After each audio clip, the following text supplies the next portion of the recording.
Welcome to నమస్కారాలు. Vision Amaravati news. ఈరోజు 78వ స్వతంత్ర దినోత్సవాన్ని ఆంధ్రప్రదేశ్ మాల మహానాడు ఒక చీకటి దినంగా పరిగణిస్తూ ఈరోజు కాకినాడ జిల్లా పిఠాపురం పట్టణంలో బ్లాక్ డేగా ఈ కార్యక్రమాన్ని చేపట్టడం జరిగింది. ముందుగా పిఠాపురం మున్సిపల్ ఆఫీసులో ఉన్న అంబేద్కర్ విగ్రహానికి ర్యాలీగా వెళ్ళి అక్కడ అంబేద్కర్కి పూలమాలతోటి జోహార్లు అర్పించి అనంతరం బైక్ ర్యాలీ చేసుకుంటూ పిఠాపురం తహసీల్దార్ వారికి కార్యాలయానికి రావడం జరిగింది.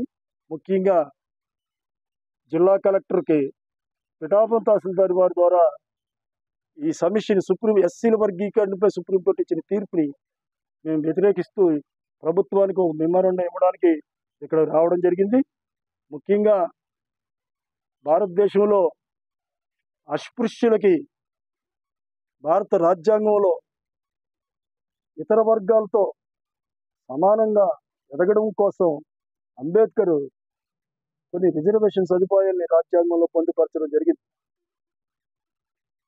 ఆ రోజుని ఈ రిజర్వేషన్ని మరి అనుకోకుండా ఏబిసిడీలు వర్గీకరణ చట్టం సోదరులు ఎంఆర్పిఎస్ను స్థాపించి మాకు అన్యాయం జరుగుతుందని ఒక ఉద్యమంలో ఆవిడిగా ఆనాటి ఉద్యమకారుడు మాలమహానుడు వ్యవస్థాపకుడు స్వర్గీయ పివి రావు గారు ఒక మహోన్నతమైన ఉద్యమాన్ని, ఇది రాజ్యాంగ విరుద్ధమైంది, ఇది రిజర్వేషన్లో ఉనికి ముప్పు వాటితోని ఒక మహోన్నతమైన ఉద్యమాన్ని చేసి అది రాజ్యాంగ విరుద్ధమైంది, అశాస్త్రీయమైంది ఎస్సీ వర్గీకరణ అని న్యాయపరంగా 2004 నవంబర్ 5వ తేదీన ఈ సుప్రీంకోర్టు తీర్పునివ్వడం జరిగింది.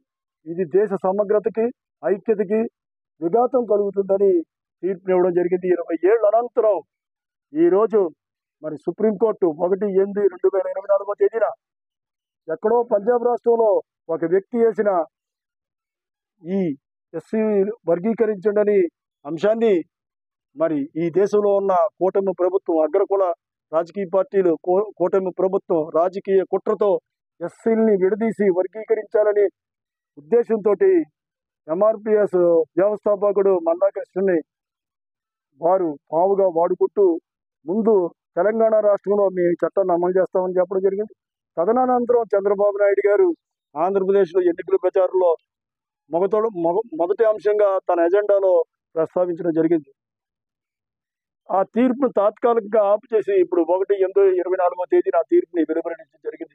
ఆ తీర్పు ఎంత గమ్మత్తుగా ఉంది, ఎంత విచిత్రంగా ఉందంటే, ఈ అంటరాంతరం మీద ఇచ్చిన ఈ రిజర్వేషన్ని కనీసం మూల సిద్ధాంతాన్ని కూడా అవగాహన చేసుకోకుండా వెనకబాటుతనంతో ఈ రిజర్వేషన్లు చేసుకోవచ్చు, లేని అధికారాన్ని కట్టబెడుతూ రాష్ట్రాలకు అప్పకు చెప్పడం జరిగింది. ఈ తీర్పులో సుప్రీంకోర్టే ప్రస్తావించింది. ఏమని ప్రస్తావించింది? ఆనాడు గాంధీ గారు, బాబాసాహెబ్ అంబేద్కర్ పూనా ప్యాక్ట్లో అంటే పూనా ఒడంబడికలో 15% ఎస్సీలకు రిజర్వేషన్, విద్యా ఉద్యోగ రంగాల్లో రిజర్వేషన్ కల్పించుకోవడం కోసం ఈ రోజు సుప్రీంకోర్టు తీర్పులను కూడా ప్రస్తావించింది. అదేవిధంగా అన్ని గ్రూపుల్లో కూడా ఉద్యోగాలు పొందలేదని కూడా తీర్పిచ్చింది. గ్రూప్ 1, గ్రూప్ 2, గ్రూప్ 3 ఉద్యోగాల్లో 15% అమలు కాలేదని చెప్పింది. ఏ విధంగా వెనుకబాటుతనం పోతుందండి? ఈ ఎస్సీ కులాల్లో వెనుకబాటుతనం, నువ్వు ప్రభుత్వాలు చిత్తశుద్ధితో పనిచేసి ఉంటే, అన్ని గ్రూపుల్ని పూర్తి చేసి ఉంటే, నువ్వు మాకు మిగిలిపోయిన ఉద్యోగాలను ఇతర వర్గాలకు ఇచ్చేస్తే ఇక ఈ వర్గాలు ఎలాగ ఉండిపోయి మా రిజర్వేషన్లు మాకు కల్పించుంటే మా జాతి ఇంకా ముందుకు వెళ్ళేది. అలాగ జరగకూడదు. ఇది కూడా ఈ తీర్పులో సుప్రీంకోర్టు ప్రస్తావించింది. ఆ తీర్పులతో మేము తీవ్రంగా ఆంధ్రప్రదేశ్ మహానాడు వ్యతిరేకిస్తుంది. మేము ఈ తీర్పుని ఈరోజు బ్యాక్ డేగా మేము ప్రకటిస్తున్నాం. రాబోయే రోజుల్లో మేము చంద్రబాబు నాయుడు గారు ఈ అంశంపై తీసుకునే నిర్ణయాన్ని బట్టి మా కార్యాచరణ ఉంటుంది. ముఖ్యంగా మేము 5 డిమాండ్లను ఈ సందర్భంగా ప్రభుత్వానికి మెమోరాండం రూపంలో పంపిస్తున్నాం. 1, సుప్రీంకోర్టు ఇచ్చిన తీర్పుని వెంటనే రద్దు చేయాలని, ఎస్సీ ఎస్టీ నిరోధక చట్టాన్ని కఠినంగా అమలు చేయాలని, బాధితులకు రక్షణ కల్పించి ఉపాధి కల్పించాలని 2 డిమాండ్కి చేస్తున్నామండి. సంక్షేమ పథకాలని వెంటనే అమలు చేయాలని కోరుతున్నామండి. 4వ డిమాండ్, విజయవాడలో అంబేద్కర్ శృతిమరంపై దాడి చేసిన దుండగుల్ని కఠినంగా శిక్షించాలనుకుంటున్నామండి. నిర్లక్ష్య వైఖరి వహించిన పోలీస్ అధికారులని కమిషనర్ని అక్కడి నుంచి బదిలీ చేయాలండి.